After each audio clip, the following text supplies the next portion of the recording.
Hey everyone, welcome back to Brewbound's ongoing coverage of how the beer industry is responding to the impact of the novel coronavirus disease, COVID-19. My name is Justin Kindle, and I'm the editor of Brewbound, and I'm still in my apartment in Watertown, Mass. And I'm joined today via Google Hangout by Untappd co-founder Greg Avola. How you doing, Greg? I'm good, Justin. How are you? I'm doing as well as you can with just everything that's going on. Yeah, seriously. All these days blend together. But it's always nice to chat with another Rare Voss lover. I get every time I tell that story, everyone says, "How is that your first ever craft beer that you tried?" I mean, that's a very deep dive into it, but never look back. Yeah, it's a great beer. Let's just jump in here. Untappd was built on the notion of being social, Yeah, and right now we're all social distancing, or at least hopefully most of us are. And people aren't able to go out, they're not able to try new beers. So uh, how does Untappd adapt to being in a global pandemic?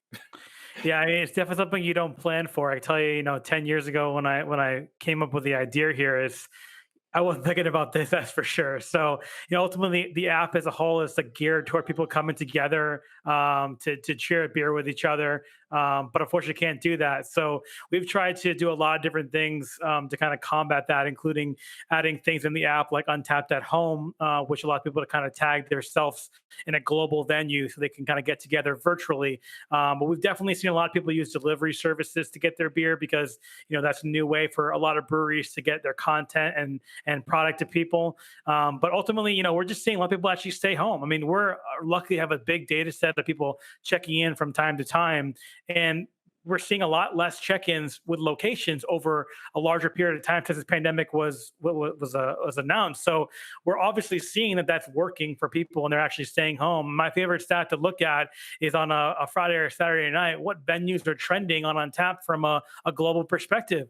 And honestly, in the last 3 or 4 weeks, there's been no U.S. venues trending at all since middle of March. So it's great to see that kind of people are going and actually staying at home, still checking in, but adding that Untappd At Home venue, and we're seeing a lot of growth in that category.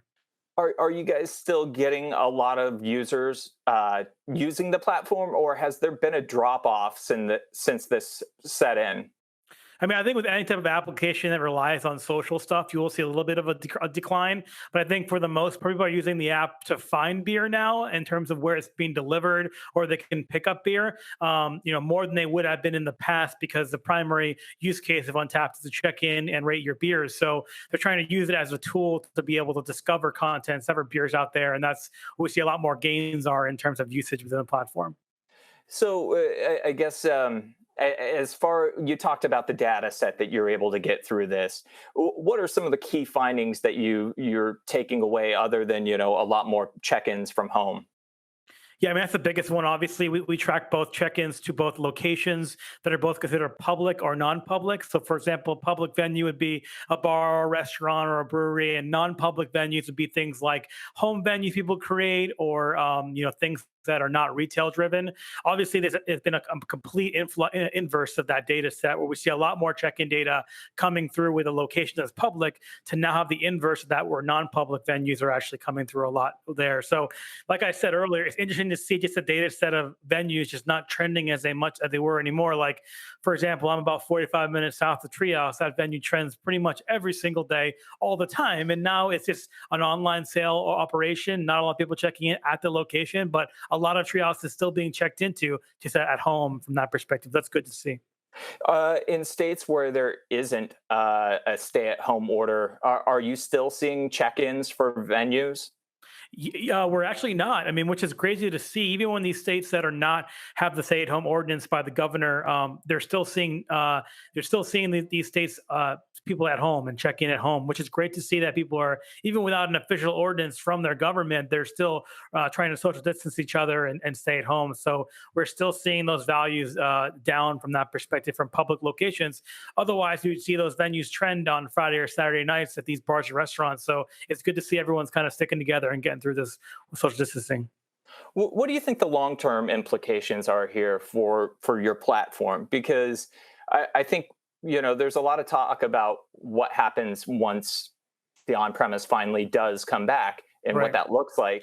So, I think the number of people going out, it's going to be not what it was pre, True. COVID-19. It's going to take a while for people to get comfortable again.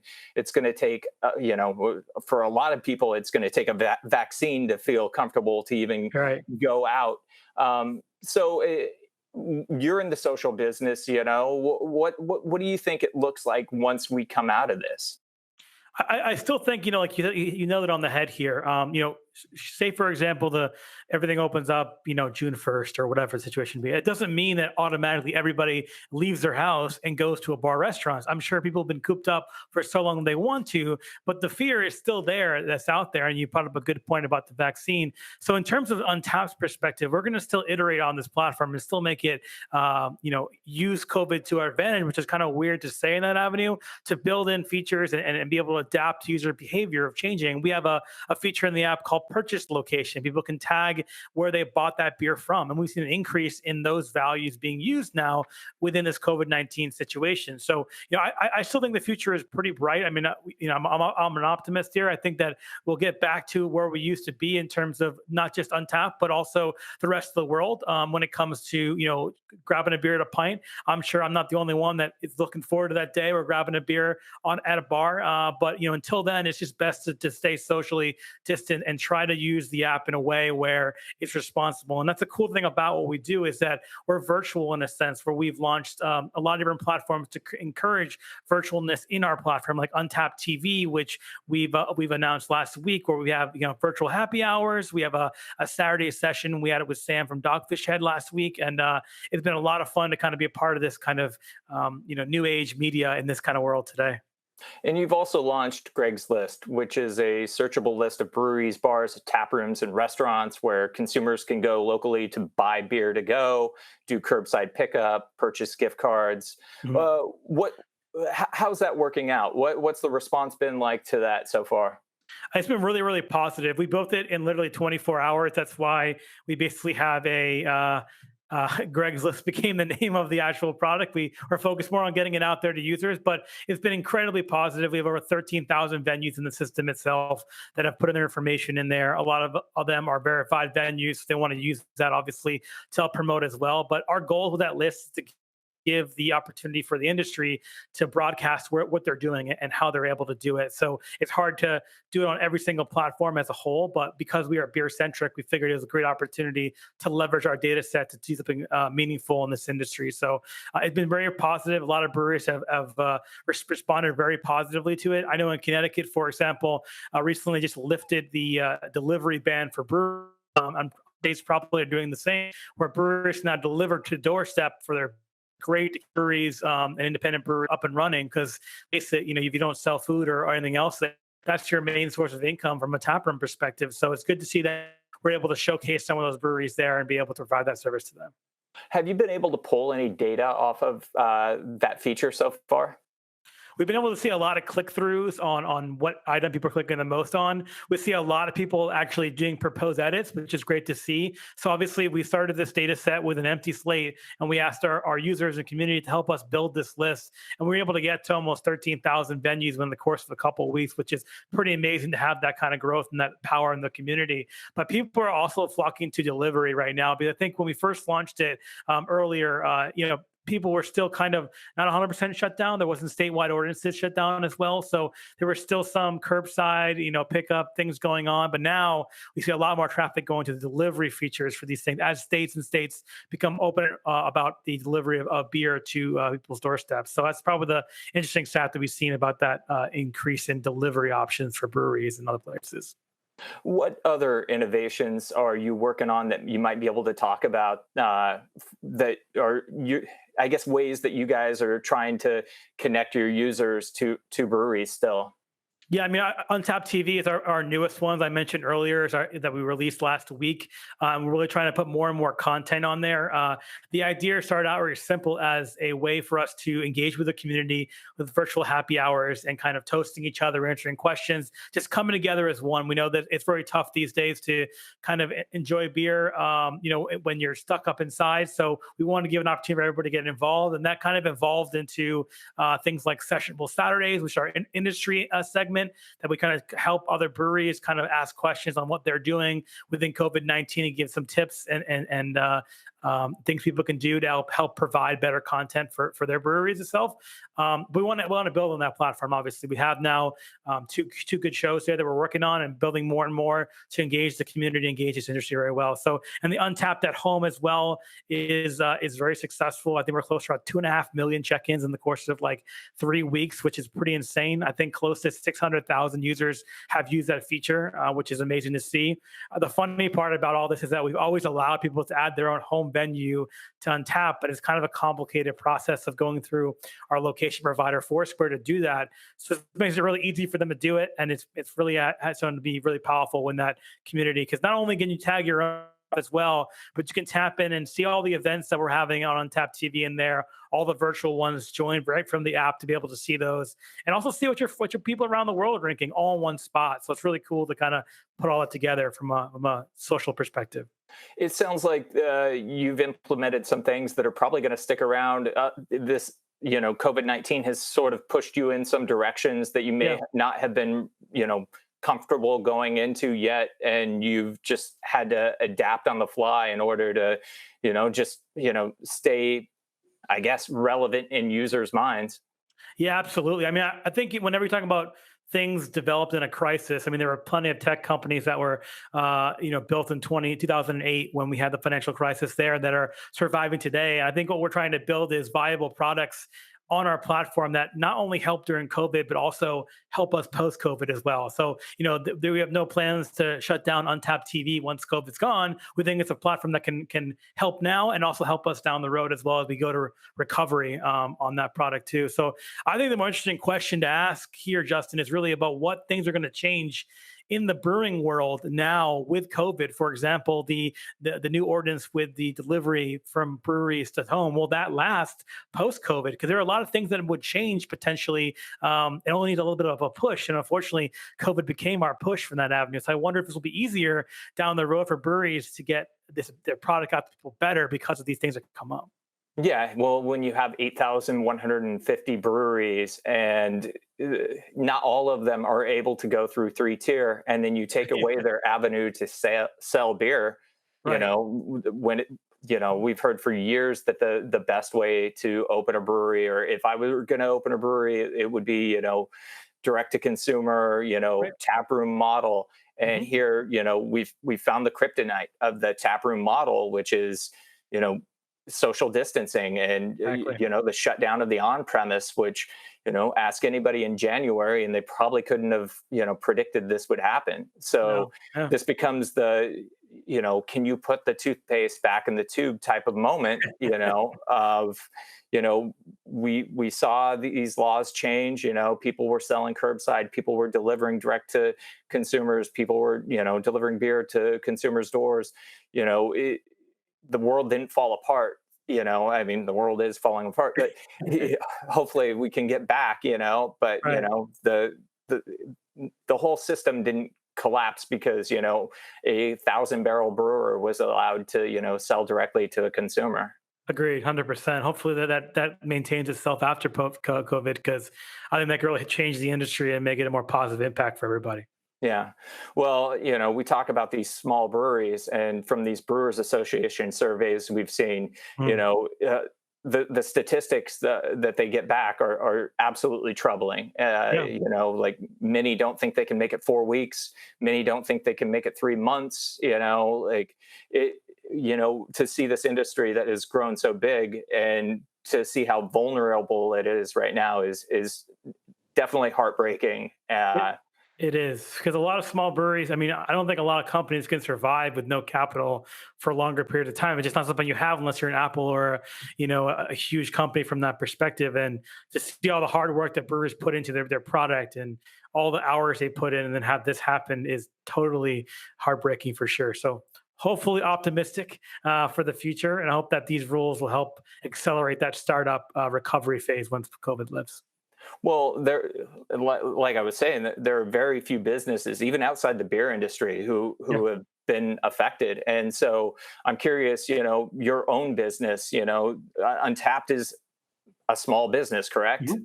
Yes. So, I'm sure you haven't gone unscathed in this. So, in what ways has Untappd been affected, and what are some of the tough decisions that you've had to make in the last, month? Yeah, we definitely had to kind of reallocate a lot of our special projects and focus on things like Greg's List, even the moderation perspective.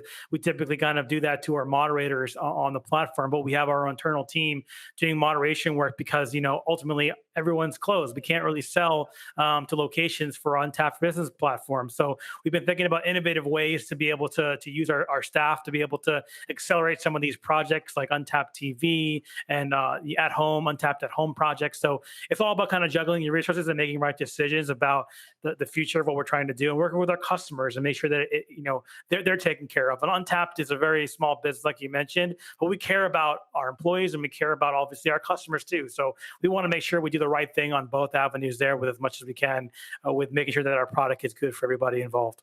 Have you had to cut any staff in the interim? We definitely have to look at the stuff and see what works for our plan itself. But we're still evaluating those options and seeing what happens best for them. So ultimately, we want to make sure we make the right decision forward so that Untappd can be successful down the road. But it's something we're definitely considering about. Yeah. And you've also had to postpone a beer festival that was scheduled to take place in Charlotte at the Carolina Panthers stadium. Yes. You said you're an optimist. How confident are you that that event's going to take place in 2020? Yeah, I think we're pretty confident. Ultimately, we're going to rely on what the CDC says in terms of all their guidelines. I mean, we're not going to just throw a festival because it's a cool thing to do. We're gonna follow guidelines there. We haven't announced a date yet, only because we holding it in an NFL stadium, and right now their schedule is in flux on what they're going to do. So Yeah. we're hoping that we'll have it later on this fall, but we're not 100% sure what that date would be. But if it was up to us, we'd like to have it. But we're going to again follow the guidelines of CDC to make sure it's safe for everyone involved. Well, and you guys made an acquisition this year too. You guys acquired Beer Advocate. Yep. How far into that integration are you guys with Beer Advocate, and how has COVID-19 affected that? Yeah, I mean, it's been interesting because, talking with Todd and Jason and stuff like that about it, we've obviously, tried to do as much as we can. It was recent, early February, and then COVID was right behind the board. So we haven't done a whole lot in terms of integration perspective, but we're definitely talking about infrastructure as probably the number one thing that we want to kind of consolidate from that perspective so we can tackle things that are kind of stuff that we're used to, things that we actually, have on the board and know a lot of information about.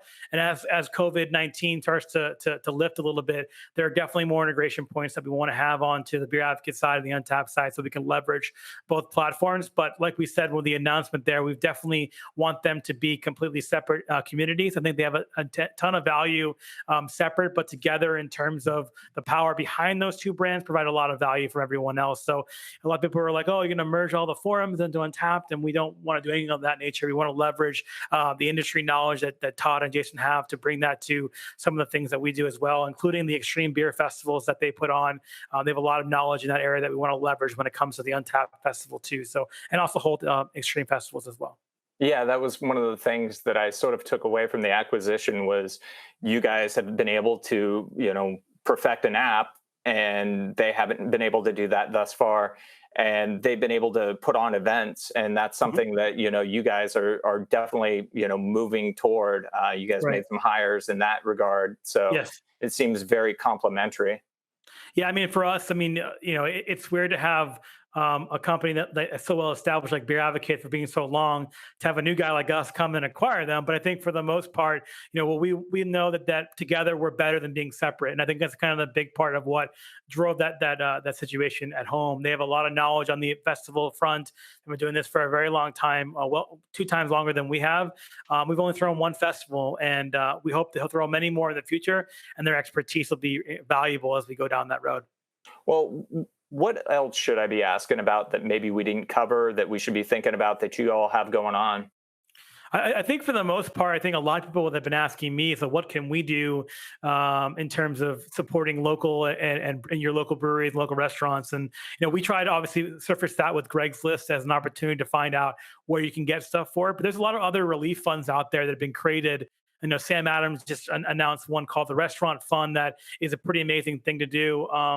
And there's a great opportunity there to give back. I think most people don't realize that, yes, the bars are closed, the restaurants are closed, and that's not good for you. But these workers that are behind the lines, they 100% rely on people coming through the door. It's not like they have a salary that is enormous. They rely on those tips and those wages to help them get through this tough time. So that's why I always recommend, for people that want to give back and be part of the recovery here, is that there's a lot of good funds out there that people are donating to, and Restaurant Fund from Sam Adams is a pretty good one that spans across the country. Right. And people may see the scan data that comes out from Nielsen and IRI as well and think, whoa, well, craft is up, 15% or 16% this week. What's the problem? And the loss of the on-premise is huge, and it's not enough to make up for all of the losses out there and all those small taproom breweries that we talked about. So with an effort like Greg's List, there's definitely, that's helping a small brewery, get the word out that they're doing, beer to go or curbside. And those are the breweries, like we mentioned, that need the help the most.